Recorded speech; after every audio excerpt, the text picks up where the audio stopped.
안녕하세요. 피아짱입니다.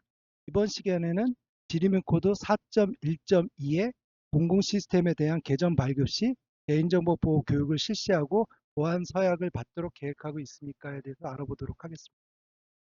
주요 점검 사항으로서는 개정 발급 시에 개인정보 보호 교육을 실시하고 보안 서약을 받도록 해야 된다는 부분이고요.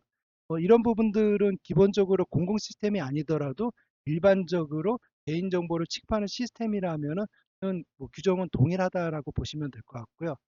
그 오른쪽에 보면은 이 공공 시스템 같은 경우에 그 비공무원의 소속 부서장, 그러니까는 실제 공무원 소속의 계정을 발급받지 않은 비공무원 소속이 있다라고 하면 그 해당되는 부서장은 어떤 비공무원 소속의 취급자에 대해서 그 계정 발급 신청서, 그 다음에 보안 서약서, 그 다음에 행동과 교육 실적을 공문으로 요청하고 이를 이제 보관해야 된다는 부분이고요. 그다음에 계정 발급할 때는 일반적인 계정 발급이랑 동일하게 본안에 대한 부여, 변경, 말소에 대한 기록을 최소 3년 동안 보관을 해야 된다라고 하는 부분으로 좀 보시면 될 것 같아요.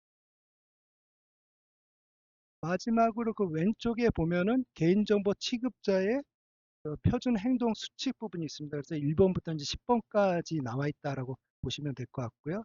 그래서 뭐 읽어보시면 대부분 뭐 이해 가실 텐데 그 중에 한 두 가지만 찍어서 좀 얘기를 해보면은 기본적으로 그 3번 항목에서 개인정보가 포함된 자료를 갖다가 외부에 전송할 때는 그 자료 자체를 갖다 암호화, 안전한 비밀번호를 설정해서 이제 암호화를 해야 되고, 그 다음에 그 전달을 한 후에 그 설정된 비밀번호는 뭐 메일이라든가 이 부분으로 같이 보내주는 게 아니라 별도의 뭐 전화를 건다든가 아니면 별도의 메일을 준다든가 아니면 다른 방법으로 수신자에게 알려줘야 된다는 부분이 하나가 있고, 그다음에 8번 항목에 보면은 비밀번호에 대해서는 알파벳 대문자, 소문자 특수기호를 활용해서 최소 8자리 이상의 안전하게 설정하고 주기적으로 좀 변경해야 된다라고 하는 부분입니다. 그래서 보통은 8번 항목 자체가 일반적으로 개인정보 같은 경우에는 암호화를 공공기관에 자체적으로 어떤 수준에 맞게 관리해야 된다라고 해가지고 좀 풀어져 있는 부분이 있는데,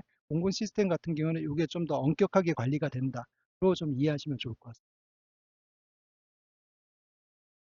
앞에서 말씀드린 것처럼 그 단일 배포 시스템이나 표준 배포 시스템을 이용하는 공공 시스템 이용 기간 중에 소간의 개인정보 취급자에 대한 예전 발급 등에 대한 접근 권한 부여를 직접 하는 경우에 관련된 그 정보보호 교육도 하셔야 되고, 그 다음에 보안 서역을 받아야 된다라고 하는 내용입니다. 그리고 공공 시스템에서 만약에 계정을 이제 발급하고 뭐 이런 발급이라든가 보안 서약서를 증거하는 이런 부분들에 대해서 오프라인으로 할 수도 있지만 실제로 많은 사용자들을 오프라인으로 관리하는 건 쉽지 않기 때문에 이러한 부분들을 그 회원가입이라든가 가입 승인을 할 때 사법창에서 확인을 하고 동의를 할 수 있는 어떤 온라인 방식으로 이행하는 걸 좀 권장한다라고 하는 내용이고요.